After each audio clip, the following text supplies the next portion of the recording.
low pressure center has moved into the Gulf, and this is where our focus really is going to be over the next couple of days, because this is the area that is being highlighted for possible development. Right now, that is not looking guaranteed, a low chance of development in the next several days. So here's kind of what we're looking at the moment. There is nothing there, which makes it very difficult for the computer models to figure out. In fact, when you look at the visible satellite here, you see all kinds of little broad spins all over the place. So what, if any of those, tries to form? Well, the computer models are trying to figure that out. Right now, the environment across the Gulf of Mexico is actually pretty hostile. We have pretty strong wind shear. You've got an upper low that is moving across the Yucatan Channel. You actually have kind of an upper low over Louisiana and very dry air. And the environment really is not going to improve over the next several days. Again, something trying to form off the Louisiana or north central Gulf Coast is going to be plagued by this upper troughing, which would also help to probably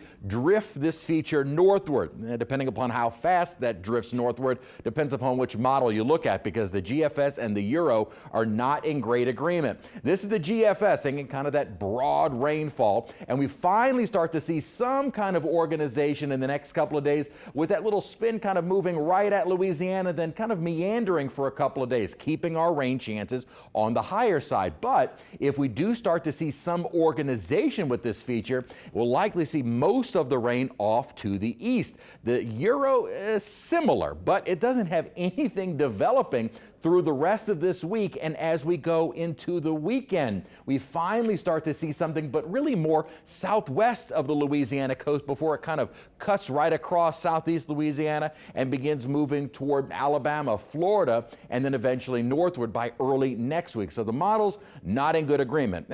Not surprisingly so, as they don't really have anything to grab onto. Both the models do have some kind of broad low generally moving northward, with the Euro kind of a little bit farther away from Louisiana or southwest Louisiana, and then trying to cut across with the GFS almost moving due north. The GFS, at least currently, is initializing a little bit better than I think the Euro is. We'll see if that continues. So our rain chances looking forward, really a big question mark, because it depends on what this system does, if anything, and exactly where it would go, which would be who would see the most rain. So the models are kind of all over the place with their rainfall total forecast. So this is kind of takes into account several of the computer models, and kind of a broad brush, 2 to 4 to maybe 5 inches of rain across most of our area, with 7 to 10 plus inches from the coast and farther off to the east. Most of the models are really more indicating that staying a bit more, at least the heavier rain, to our east, but that could change. So regardless of development, rain is the main issue. Localized flooding threat really just about every day.